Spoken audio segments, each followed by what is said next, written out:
Hi folks, Richard from Inclusive Driving here. When you're travelling uphill, it's really nice if people coming down the hill give way to you, even if technically they don't need to. There are two good reasons why it's courteous. Firstly, it reduces the environmental impact of having to use a load of fuel on a hill start, accelerating against the pull of gravity. Secondly, it's just easier for the person going uphill if they can keep moving.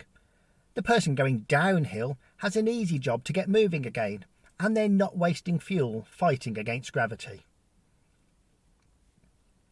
To demonstrate this, we're going to climb the Great Orme in Llandudno, North Wales. It's by no means the highest hill in Wales, but it's rare in that it has a road running all the way to the summit. And in places it is very steep. To put it into context, we're driving on a road in the town down at sea level, and that's the Great Orme in the background.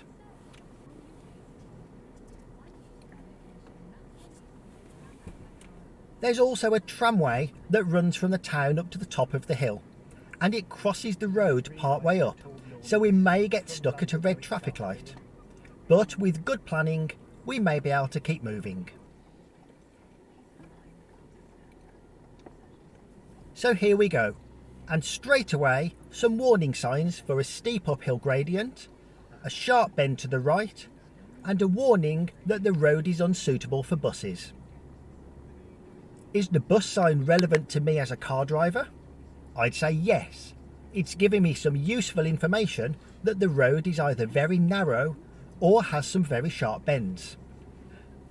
What does 20% gradient mean? We won't go into the maths, but the higher the percentage, the steeper the hill. And 25% will make some older cars really struggle. This hill actually has a short section of 26%, which is why the tramway was built originally, to get people to the church at the top. We can't see round this right-hand bend very well, and by pulling into the left a bit more, we've got time to see what's coming towards us. Then we can adjust our speed down without panicking and coming to a complete stop. Here's a helpful driver. There's a gap on his side that he can pull into so that I don't need to stop. Thanks. Here we can see that a car has already started to come around the parked cars, and we slow to let him get as far as the yellow car and pull in without us actually stopping. But he decides to reverse up a bit to let us through. Again, what a nice driver. I think maybe he saw the L plates and took pity on us. Here's what it says in the highway code. Rule 155. Give way to road users coming uphill whenever you can.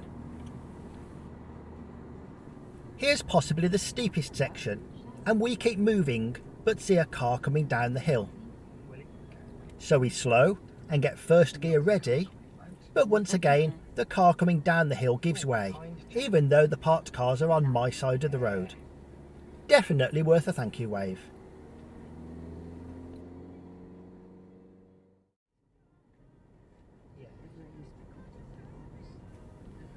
And finally, before we reach the top, another kind car driver waits for us to climb.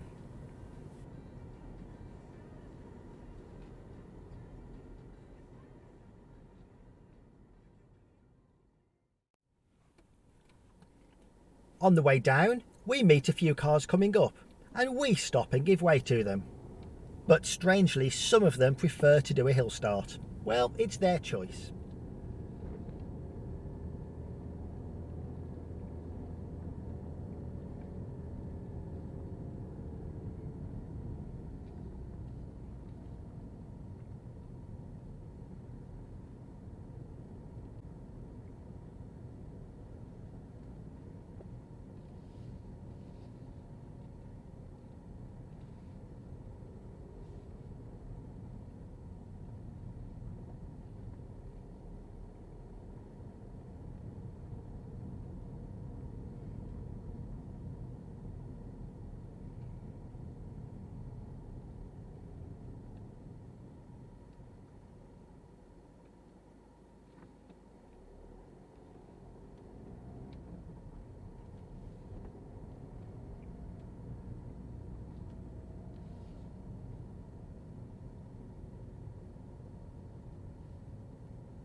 note the signs asking us to give way to the traffic coming up the hill.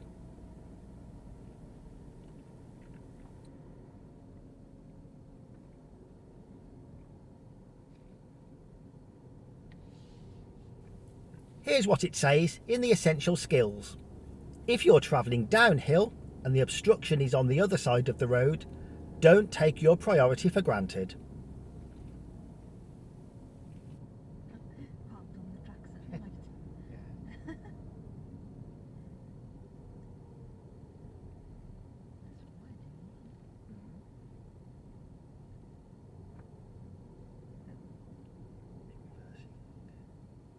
He's gonna go down the tracks.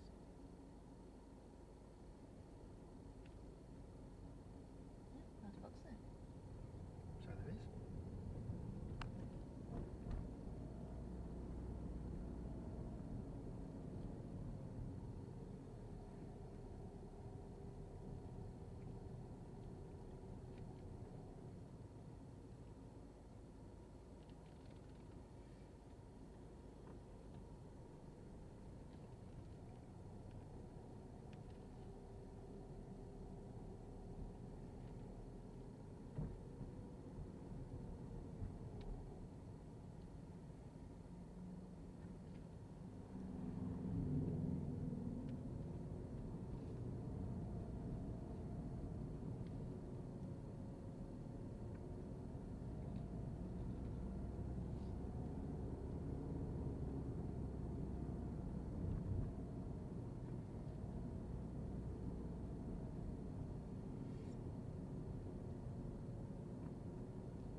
At the very bottom, I think there's a road sign missing, which I will admit caused me a bit of confusion.